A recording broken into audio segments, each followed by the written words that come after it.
All right, so I will go ahead and get started. So my name is Morgan Brannon. I'm a licensed speech language pathologist. I currently work for Loudoun County Schools. So we went back to school just in August. We are currently under a hybrid model. So students were able to pick whether they stayed home and did virtual schooling or if they wanted to come back full-time in person. But I will get into that in just a minute. So this talk is taking the teletherapy plunge. I will be talking about data collection and how we laid out scheduling and some of the therapy and different things that I use in my daily teletherapy sessions. All right. So I have no financial disclosure. I'm not being paid to participate. This is just kind of my way of giving back and sharing some of the things that I've learned as we've all been thrown into this virtual therapy world. I know it's not everybody's forte or not everybody enjoys this kind of therapy, and lots of us did not get an option as to whether or not we were going to be the teletherapist for our district. So it is something I do enjoy. So I just want to share with you guys kind of some of the things I've come across or that I have found helpful. Okay. So just to briefly talk about my day-to-day schedule, the way my district chose to lay out virtual therapy, what's worked and what has not worked as we've kind of entered through this hybrid model and we get into more of a virtual therapy routine. So our district decided to go with Florida Virtual. So we have students, if they chose the homeschooling or the virtual school option, they're participating in Florida Virtual, which is a completely separate curriculum. Our teachers here check in with them daily, but only for 5 minutes. They're not actively Zooming with them. We don't have one Zoom teacher. That is how our district chose to roll out this kind of hybrid model. And then we also have students that are just fully back in person. And as you guys know, or probably have also experienced, students are constantly changing. That's kind of it was a little touchy the first 2 weeks. I only had one student return to in-person out of, I would say, about 15 following fall break. So I do feel like we've kind of hit more of a plateau and a stable ground where it seems like the kids that have chosen virtual are probably going to stay virtual through the school year, and the students that have chose to be in person are likely going to stay in person. So I work in tandem with another speech therapist whose school is located 10 minutes from mine. And we were given the opportunity to collaborate and kind of figure out how we wanted to serve our in-person kids along with our virtual students.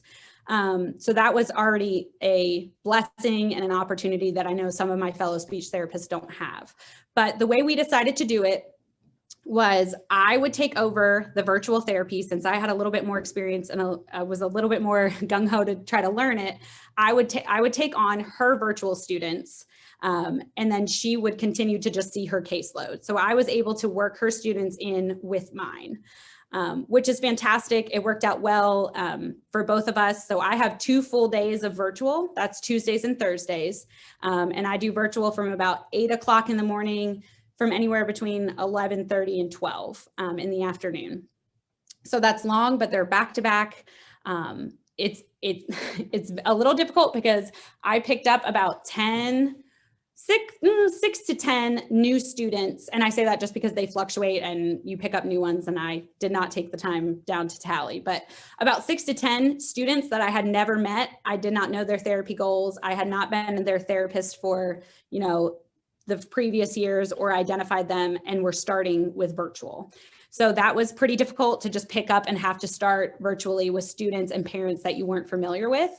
But the way we kind of went about it was at the very beginning of the year, we called every single student that went virtual and their parent with Allie and I both on the phone, introduced ourselves, made it seem more like a collaboration, and we both really wanted to do this, and this was going to be the best option to serve their child, and that worked out great. We didn't have any parents we were very nervous that we'd have parents that felt more comfortable with the previous therapist and didn't want to change, but parents were willing and able, and it did work out for the best. So I'm currently doing 2 days full-time virtual.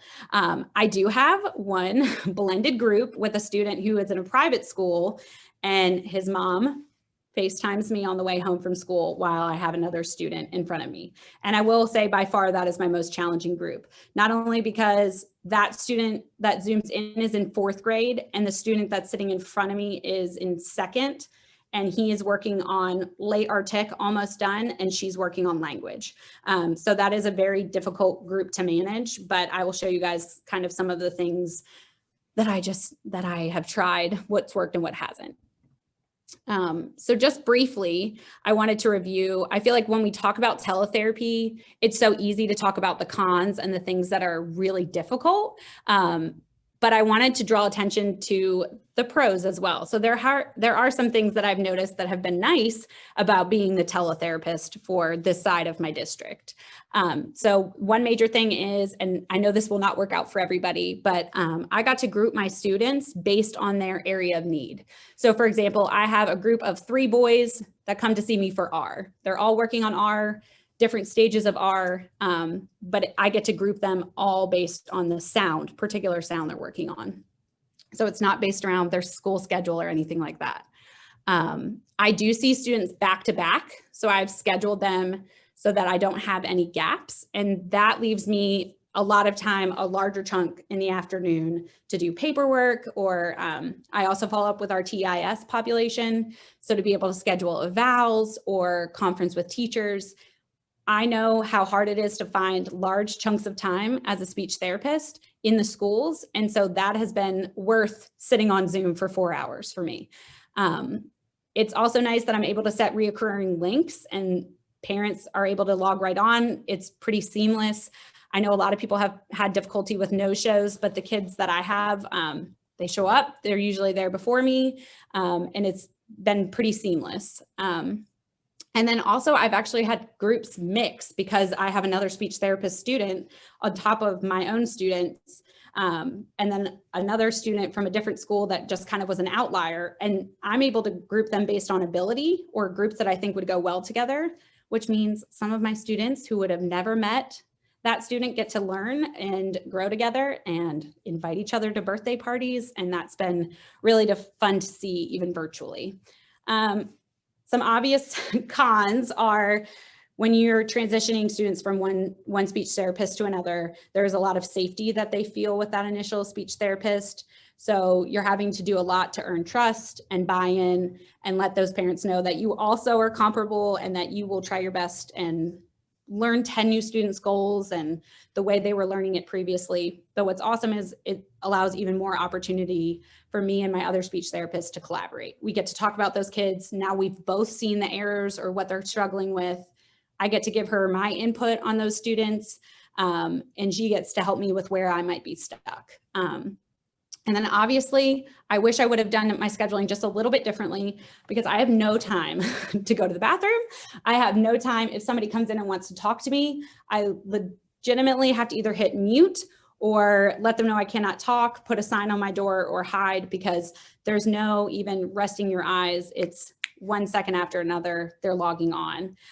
Also, I've run into things where we had a fire drill mid-session, and whereas if I would have left myself a little wiggle room, I could run over a little bit to make up for that time, but because I didn't, that student just missed because of running out and running back in.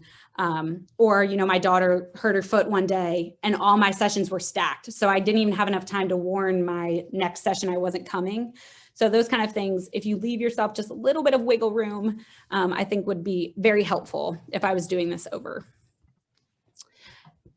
So another big issue that we ran into, and I know a lot of districts are running into, is how do you take data? I'm not talking about, there are no valid ways that we have yet to evaluate a student digitally. There's just not a research base for that. And that's something we run into too.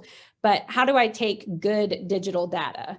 How do I look like I'm engaged with my student while on a camera, but also writing things down while being watched by their parent in the middle of their living room?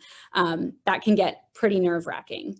So I have always kind of leaned more towards, I don't take data every single session, all session. I am not a plus or minus kind of speech therapist. I am much more, there are three main reasons to take data: to gain new information, to inform my therapy decision, like, oh, wow, they're getting their K, a whole bunch.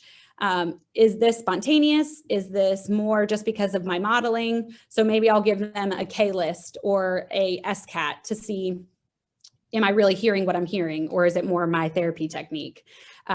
Track progress, obviously. So I will set aside one session a month, or maybe more if I need that, but just to do a show me what you know day. And I make sure to label it because I know the parent's watching. So I don't want the parent to come in and rescue the student and say, no, no, no, you didn't say your T sound, you need to fix it. Or I don't want the parent to come on top or seem like I'm quizzing their child unfairly without providing feedback. So I make sure I label it a show me what you know. And even if it's 10 or 15 minutes, I'm going to let the parent know, who, even if they're not in the screen, they're always around. I make sure they know this is going to be show me what you know. Give me your best effort. I'm not going to correct you. Just let's say it and move on, so I can track progress. And then if I need more information, obviously, about generalization. So how are they doing in conversation? How are they doing when I'm not on the computer screen? And those are some of the great questions that you can pull the parent in on, since you are digital. And so my mantra is just take good data less often. So I'd rather have meatier data that gives me more information, even if it takes a little longer, than having consistent data that I jotted down while trying to talk and manage the parents' questions and worrying about time. So there are a couple great free resources that I have come across that are great for progress monitoring language, and they can be given several times and without you having to run into validity issues.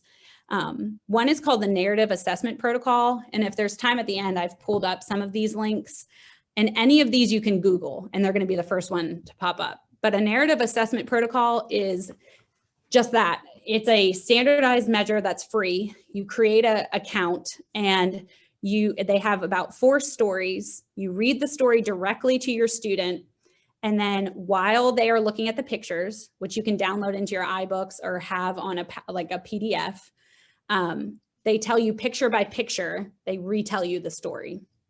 And then there is a rubric that allows you to score them directly on what you heard. Did you hear an introduction statement? Did you hear all of the plot points and the subplot points? Did they add any descriptive language? Did they use any similes? All those kind of things. And it puts them on a rating scale of points. So I've just found that's nice. I can give it digitally. They can tell the story back to me.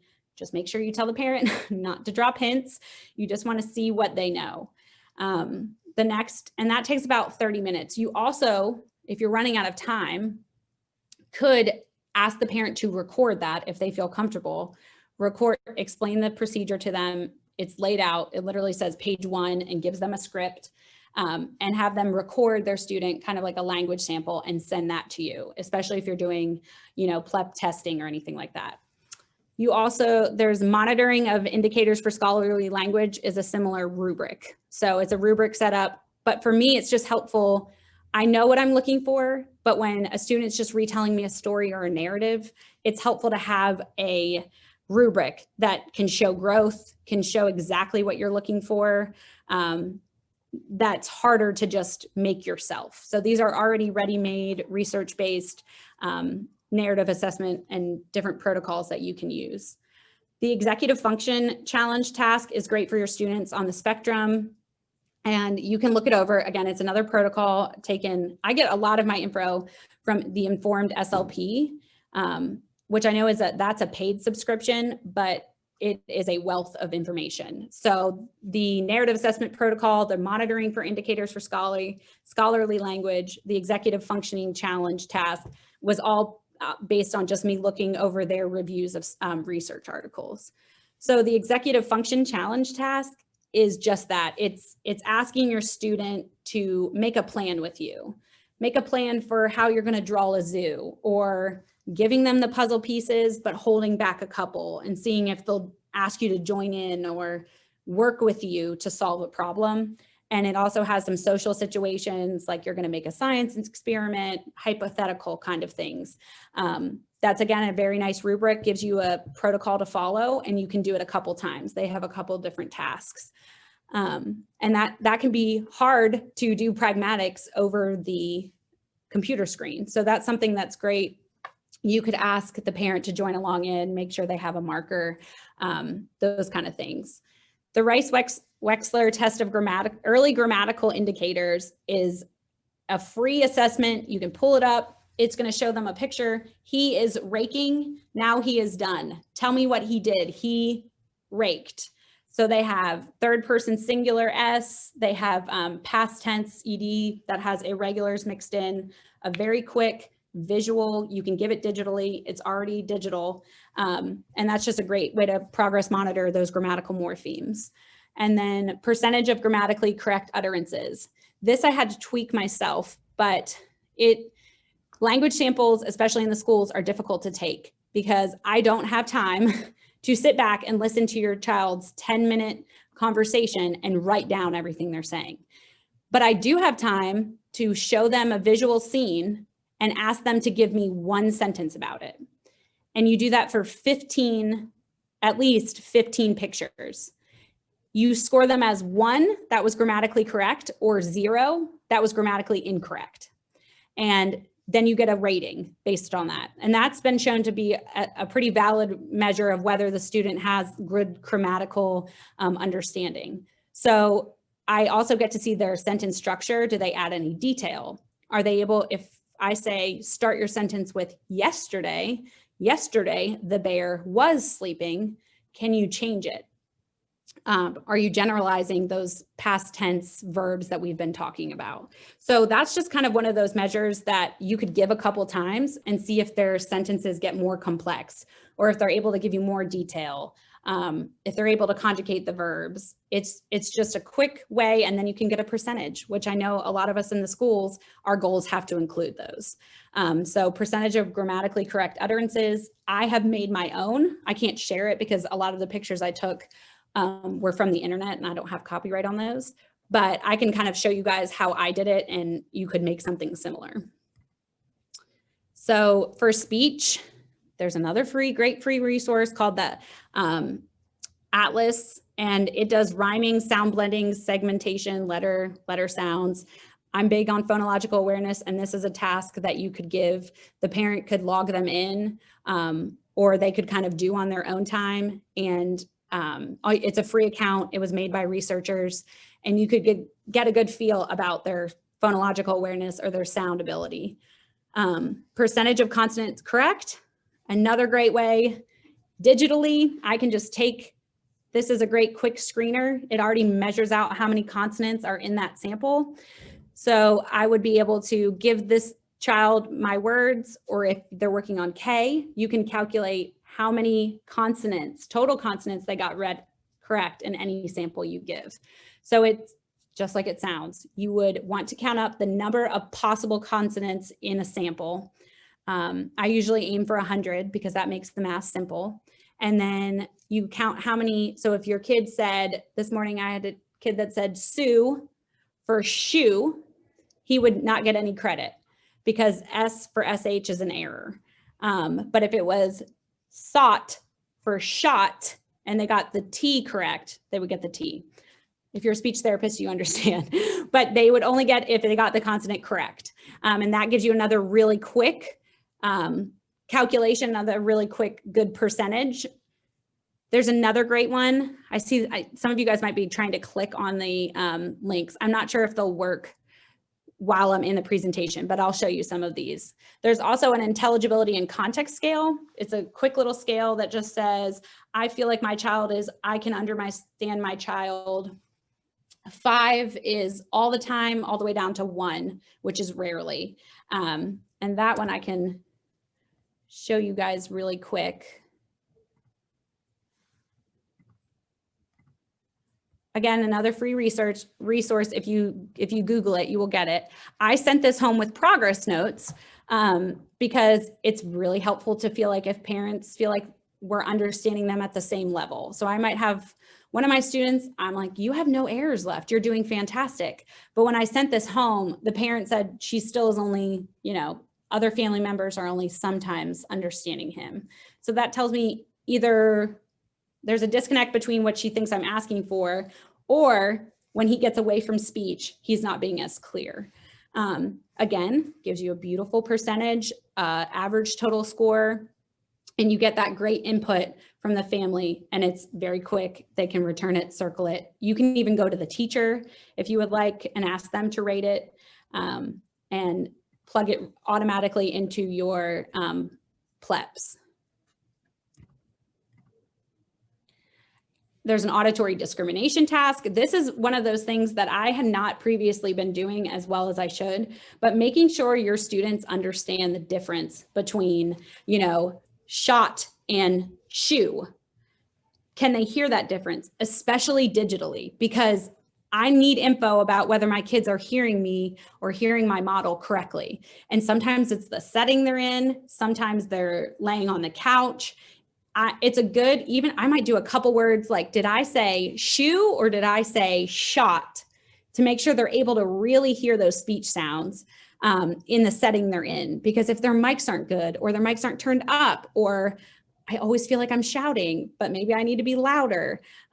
Those kind of things are important to know. And this is a great little quick task that you can ask the kids whether the words are the same or different, Another great just information to have, especially for your highly unintelligible kids, to just kind of know how they're hearing and discriminating between words that only differ by one syllable or one phoneme.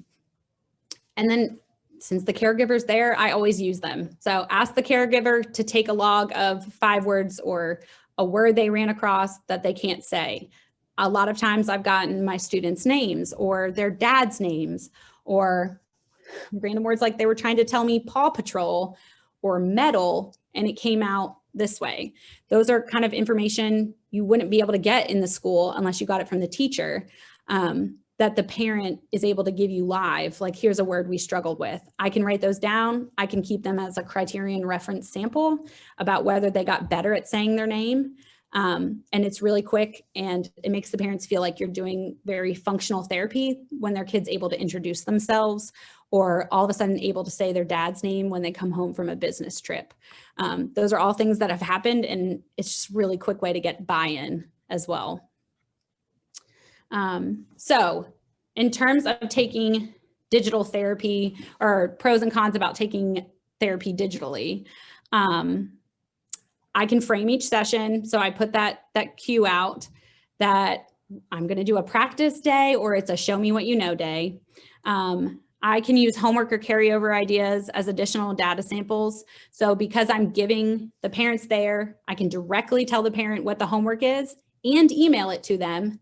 When they email it back to me, I'm able to download it into a digital file I have for them. And I have great work samples. When my kids are in person, I get them from specials. If I send homework home, it may or may not make it out of specials, and the parent definitely doesn't know it's coming their way. I've tried to do some dojo and things like that, but you just do not get the access like you do on virtual. Like that's another pro. I'm in direct contact with the parent. I'm able to review my concerns and all of that with them as well. There's less overall students in my session because virtually just the way it worked out, I'm either seeing students one-on-one or in groups of up to 3, but there's just less kids, which makes it easier. Cons, most of the analysis, or if there's anything I need to do, it's going to be done outside of the therapy time because we're just moving too quick. When you only have one kid in front of you and their parent is watching, you're not going to stop and do simple math on the side. It can be difficult to hear whether their productions are correct or incorrect. That's where you rely on the parent to kind of help you out. And then sometimes parents can intervene. So sometimes the parent will be like, you can say that, and say it a million times for them. And we've wasted 5 minutes and the word's not valid anymore. So all things I'm sure you guys have run into as well. So on to the next part of my session is just going to be kind of a brain dump. My idea behind this was as a speech therapist, I scour, Informed SLP. follow some Instagram SLPs just for sheer examples or ideas, because that can be a hard place to start. And a lot of us are used to taking things off the shelf, being able to kind of change them. And I just don't have that kind of experience digitally. It's harder to go off the cuff on virtual speech. So my idea behind this is, I'm not an expert. None of these things are just, must do. More like my kids have really enjoyed these ideas. And I think if you're hurting for ideas, these are some great ways to start. So some of the ways I've adapted my therapy that I do in person to online. One thing I've done is experiments. Obviously, experiments are very rewarding in person. They get to be hands-on. They're the ones, making the rainbow bridge or activating the vinegar with the baking soda. But they can be just as rewarding digitally. You just have to be a lot more of an entertainer. So I will set up my document camera or even another iPad to kind of show the experiment. So one that we did was a baking soda experiment, and I would have the students tell me how much baking soda to put in, how much vinegar to put in, a lot, a little bit. And then obviously when it got time for the explosion, we did it in slow-mo, and we could watch it back over and over with them kind of controlling the speed of my camera. And that was rewarding enough for them. They were willing to work to be able to watch the explosion, even if it was only over Zoom. There's also, you can do things like, I don't know if you guys have heard of oobleck, but it's basically cornstarch and water. And that is not a solid, nor is it a liquid. So it's really fun to watch things be absorbed into it. So you can drop letters into it and they'll slowly sink in. You can drop, if you have small objects that you're wanting the student to say, you can tell them to throw it in. It's very fun and interactive. We've done Jell-O slime in a pumpkin. It's just as rewarding for them to be able to watch it, as long as they can control small components of it. So I let them control what color we put in, or should I put in a lot of vinegar, just a little bit, or the Jell-O slime, what color Jell-O slime should we put in? What do you think it's going to look like? All those kind of things. And those were the same kind of experiments I was doing with my kids in person that translated well over into virtual speech. Or you can even work with your family. A lot of those things I chose because then my families could repeat it. If they saw how easy it was and that it didn't make that big of a mess, they were willing to do it, especially like the baking soda and vinegar, or just letting them know Jell-O slime is out there. If you guys are looking for things to do, they could also replicate those. Storybooks. So this is, I think, I wouldn't share storybooks with parents because, again, copyright, but I have scanned books in to my computer. Again, these things take time and forethought. And then I've dragged the pictures out of order. So when I'm reading the story with a student, I'm able to show them the picture and hope that they cue in like, oh, that picture doesn't match. And help me fix the order. That's been really rewarding for my kids. They get to drag it on my PDF back up into order, and they're happy to do that. You can also find read alouds on YouTube. Why I didn't think of that first, I don't know, but you can find read alouds of the storybook you're reading to your in-person kids and go ahead and let your virtual kids read that same story or just have it read to them.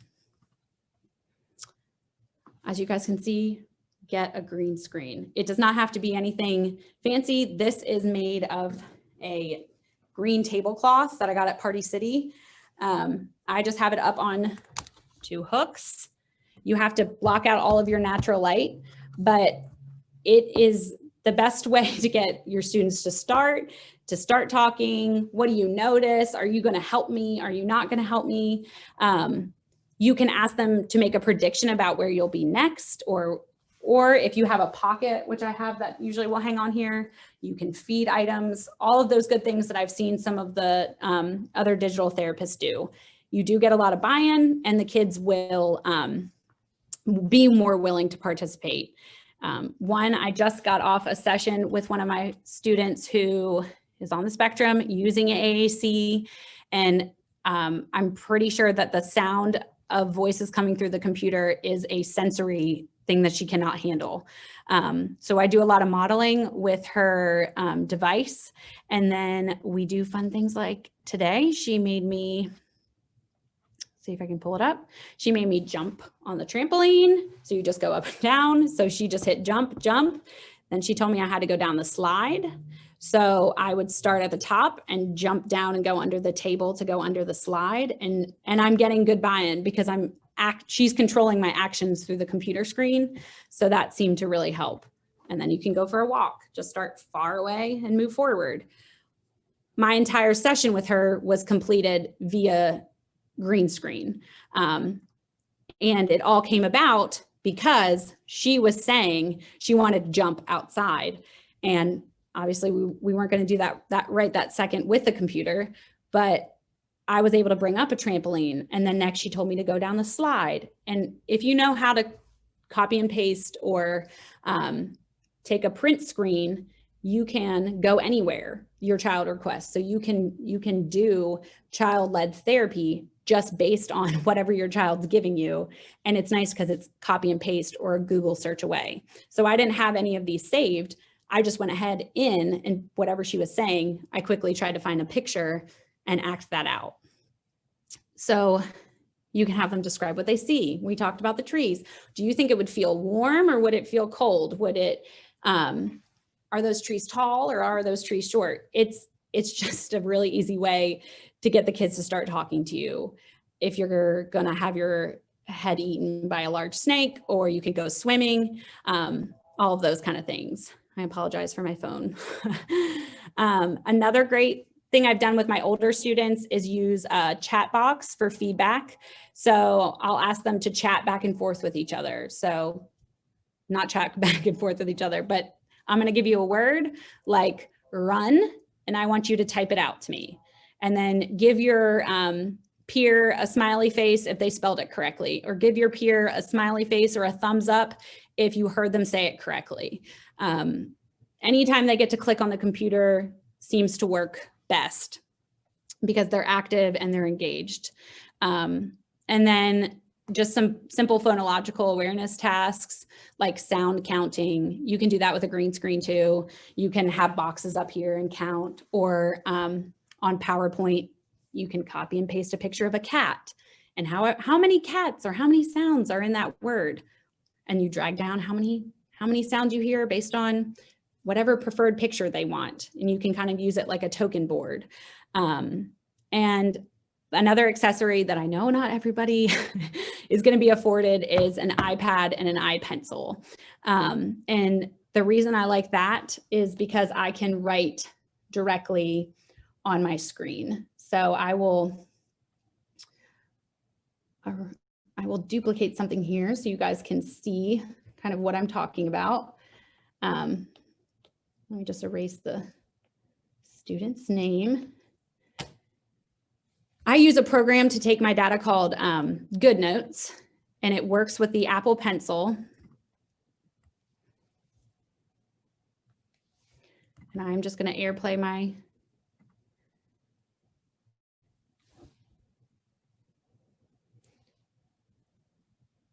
So this is one of the quick screeners or quick check-ins I use to calculate percentage of consonants correct.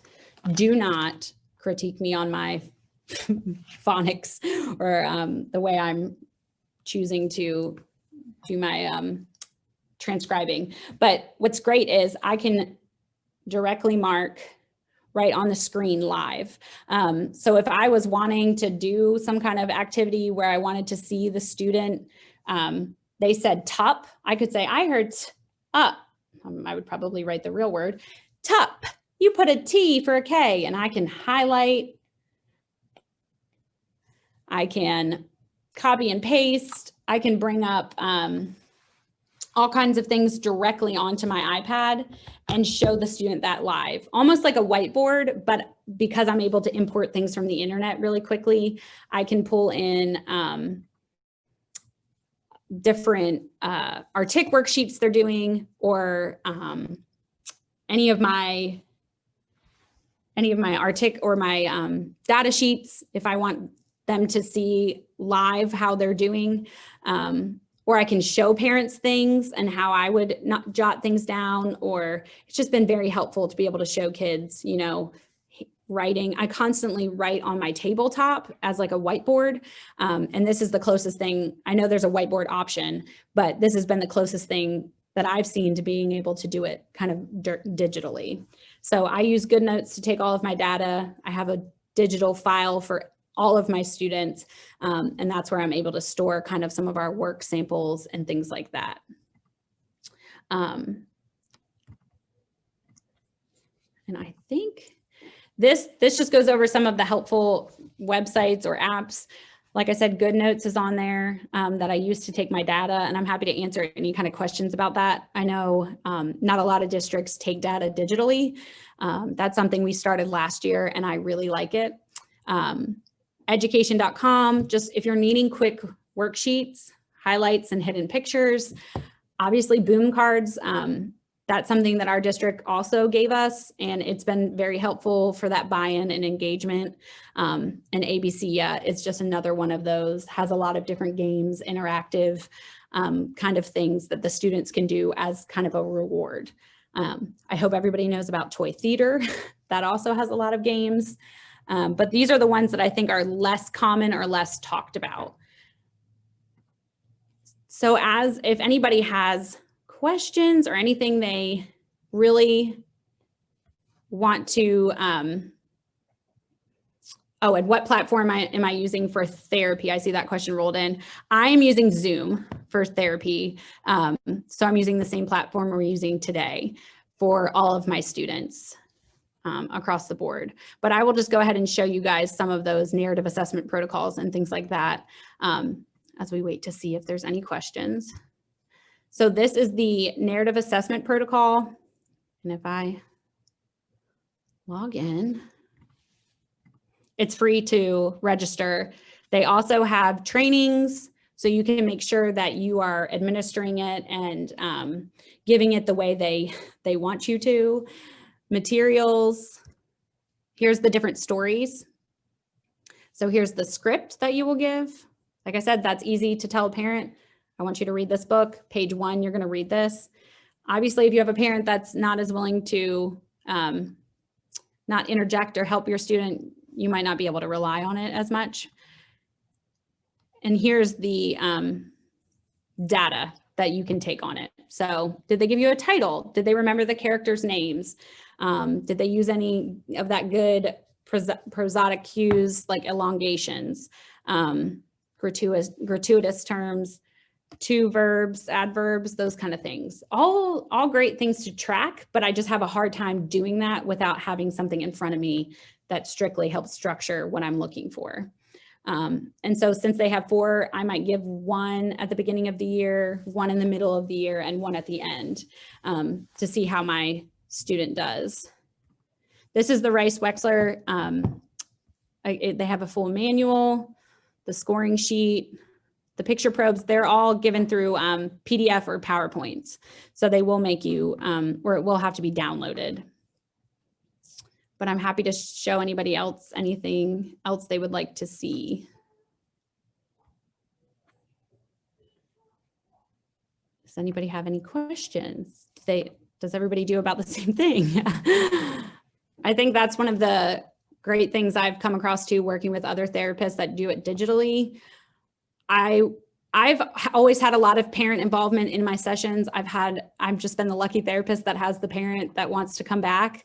And I've kind of stopped fighting that. I enjoy having parents in my session. I like getting to talk to them and share them about just how interesting a lot of our job is and how they can build that at home. I just kind of think that's the natural way to do it. And I have gotten even more buy-in virtually. I think my parents really, I always thought I would have to be on show and do a lot of very high-tech things for parents to be impressed, but I think remembering that you're a professional and what you're doing while it seems easy to you is very difficult for people that don't do it daily, like the parents. So when you're able to get kids to say okay all of a sudden, then they can copy that at home, it's beautiful. So somebody is asking to see how I take data. And I will try to show you. Obviously, I have a lot of privacy sensitive material. I will show you guys how I make folders, just because that is by grade, not by student.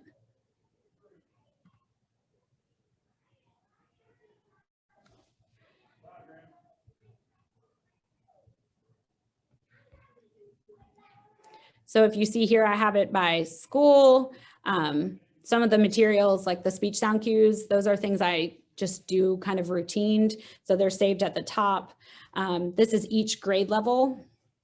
And so within each one of those grade levels, I will have like the students' updated progress note or their goals. I will have a notebook. So you're able to just create a notebook. So I will make either a group therapy notebook, so I can take quick data like worked on the book Who Done It, answered WH questions, quick what we did, or save directly data that I collected from them. You're also in GoodNotes. I don't know if you guys were able to see it, but I can scan documents. I can take a picture. So sometimes I will just take a quick snapshot. Again, I'm not sharing this with anybody but my work file. So I'll take a picture for great attendance. That's faster for me than writing down initials or names. Picture of what we worked on. I might include did we do Kaufman cards or our chick cards? And I'll go ahead and save that to their therapy notebook with a note about how we did in their performance and things like that. But it's a fantastic, if you guys see here, this is one of the eval contrast sheet that I might work on, and I may highlight wall, whirl, what's the difference? And we'll go back and forth and say that. And I can, get buy-in by telling them, what color would you like me to use today? Or can you make a sentence? And I can type that sentence directly in to GoodNotes and have them read that sentence back. It's been a great addition for our district. And then I can keep it year to year. So I am able to show the. Teachers, at this time, we're going into a soft lockdown. Okay, hold on one second.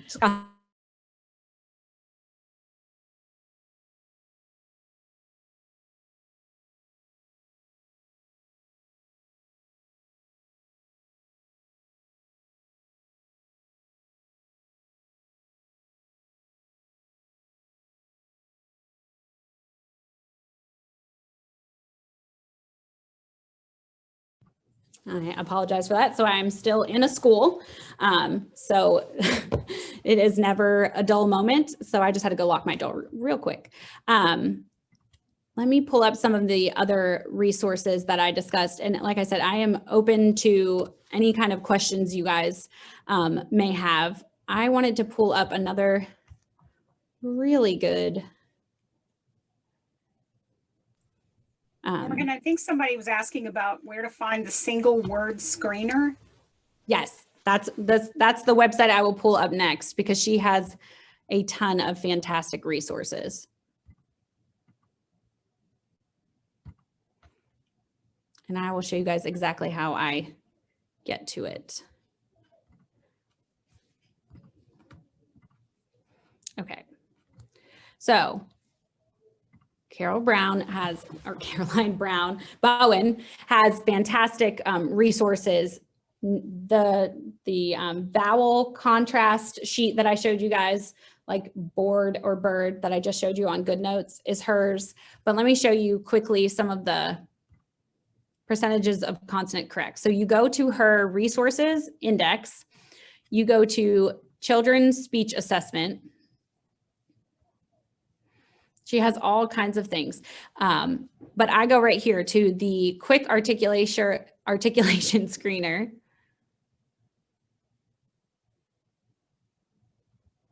So here is the pictures that you will go through. And then let me show you guys the scoring sheet as well. So she uses Australian English vowels, but she also has a blank one that you can add your own vowels. So that is how you get to the quick artic screener. And what's great is she already has the pictures ready to made. It's a free resource. There is 100 vowels 100 consonants in this already. It gives you a very clear way that you can annotate as you're taking it.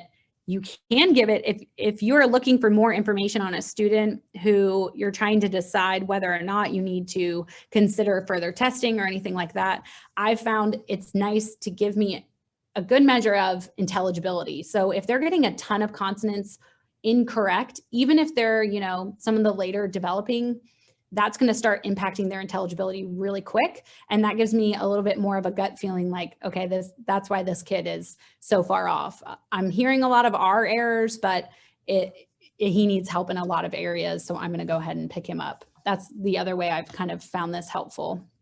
But she doesn't just have resources regarding testing. There's just a wealth of information, especially for articulation, on her website. So she has minimal pairs and maximal opposition kind of worksheets. Sometimes her website can be difficult to navigate, but right here, that is under links. So if you wanted things like word list minimal pairs, she has it completely broken down. She also has worksheets. So under each label, you want B, initial words, and she'll have pairs. So I found that this is a great free resource to be able to share with parents or quickly send and save, and kids can take this home, practice with them. Their parents have just watched me practice with them. And again, it's all free, which I know with having to ask so much of our districts, with switching to digital platforms, it can be hard to ask for boom cards or things like that on top of that. But I will encourage you, and I've been really well supported, to say that these are things you will need. Boom cards, I feel like were a luxury, but now that I've gotten into my 9th, going into my 2nd term, staying digital, you really need some of those ready-made things to make this survivable, because it is hard to keep coming up with new inventive ways to make things interactive that aren't. And Boom is a great platform if your district is able to afford it, to let you kind of do those interactive things. And if you guys have any questions about how to give keyboard control over or anything like that, I know for my students that are close to nonverbal or have, you know, communication devices, the best thing I have found is, you know, doing any books with core vocabulary, with this core language. I have lots of those already saved. Let me see if I can pull any of those up. Then you start having multiple iPads and not knowing what's on which. But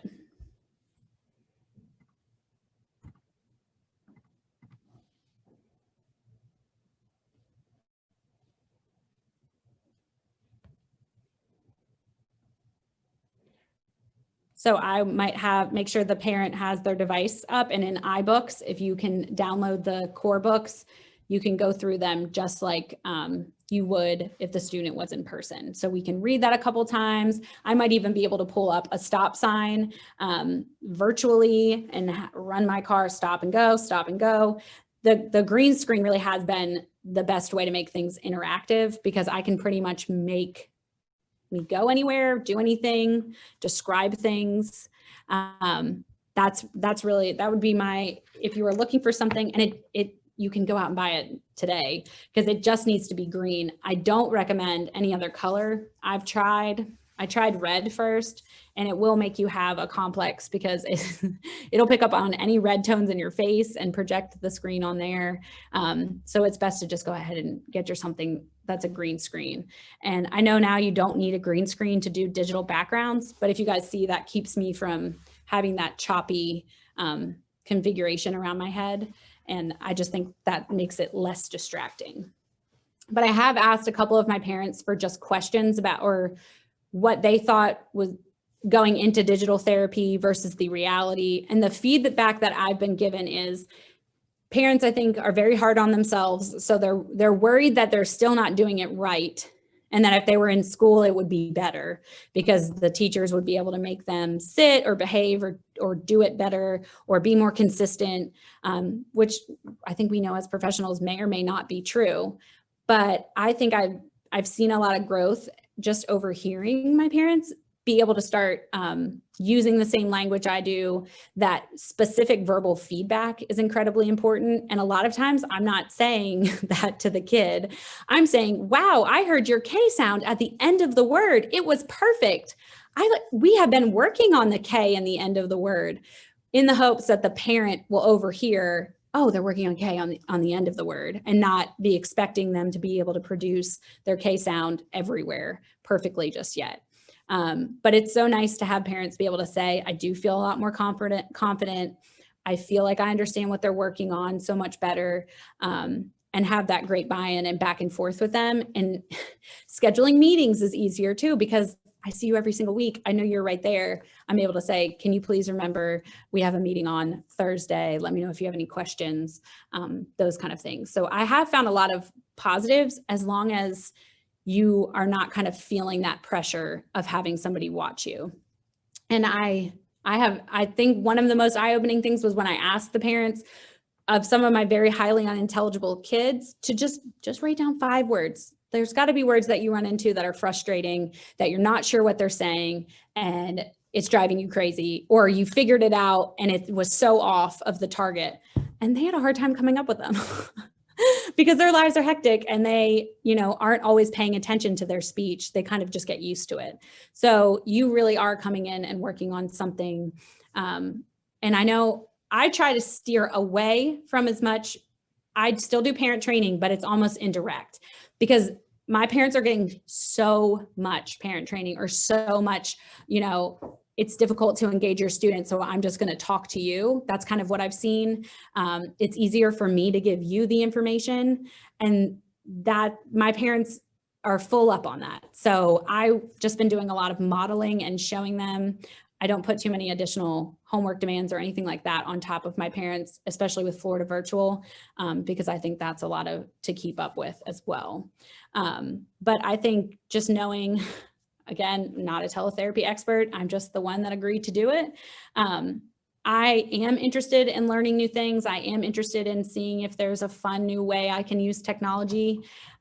So I would encourage you guys to use your team. And if there is somebody in your district who is more willing or more apt, maybe making some of those scheduling changes so that they are able to pick up some more virtual kids, or they are the one that's able to stay home because they might have a little bit more health things. And I know we're later into the school year to be thinking about scheduling still, but my schedule changes all the time, as does everybody else's.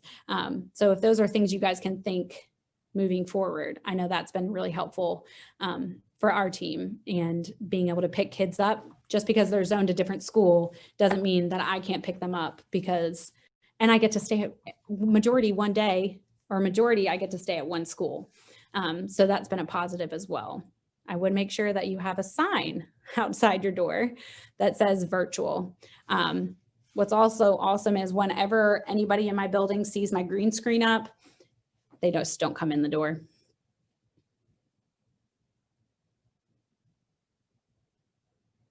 Yes, I will. Oh, the links are probably not working because I think I had to share a PDF. So the PDF is not going to share.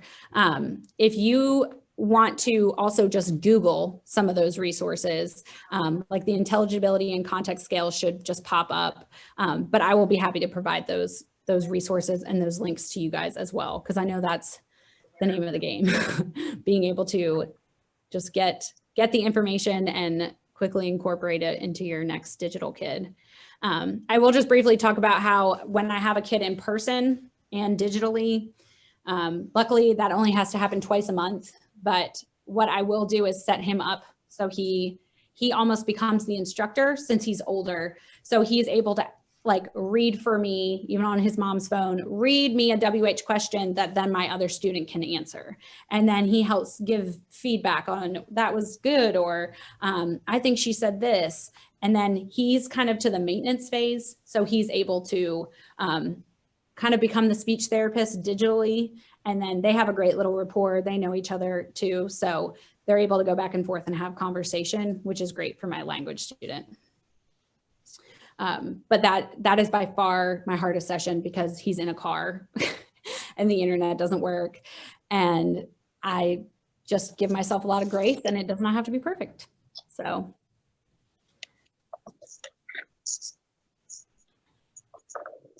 Janice, are you there? I am. Yeah, I was actually typing a chat in there. I know a lot of people keep asking about that. You do, I did check. And on the agenda, it's every session. When you all went on the agenda and you this session, if you look underneath Morgan's picture in the description of it is a handout link. And this resource is there. That's your presentation under there? Mm-hmm. Yes. Once you get off of this session, if they go and get that, the links in that should be live. And if they're not, they can always copy paste. So, Okay. but they're not, a lot of people are trying to click them through the Zoom and they Yeah. won't activate because your session is going live. Gotcha. So, and then I have two others. Let's see. Oh, well, again, the links aren't working, but it says they're looking for the executive function challenge task. Okay, I can send you guys. That was a PDF as well, so I can send you guys Okay. those. All right, that helps. All right, so we have a couple of minutes left, and we're going to give away a $50 Amazon gift card to one of the attendees. So if you, Morgan, want to pull up, you have 64 participants. If you want to pull up that list, what our last speaker did was she chose a number between 1 and 60. I think they had 59 or something, a number, and then counted down so that she didn't actually scroll through names. She just chose a number and said 17, and then she counted off 7 to the 17th participant, or so however you want to do it. Could I be biased and pick the person with my name? Yeah. I pick Morgan Lovett because she's also named Morgan, or is that biased? Yeah, all right. So that's who your winner is. Yep, it works. All right, so Morgan, we will put your name on a list.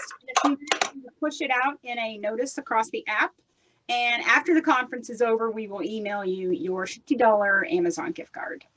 So, all right, you guys continue to network through your app, your web app there on screen, or your mobile app.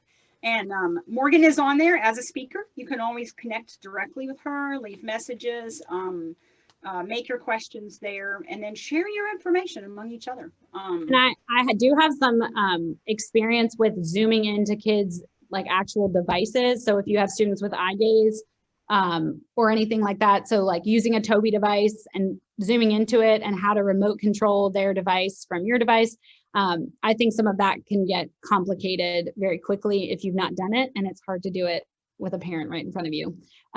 So if you guys need any help with anything like that, some of your more difficult students, I am happy to talk you guys through that. All right, well, thank you very much. Thank you. I appreciate it.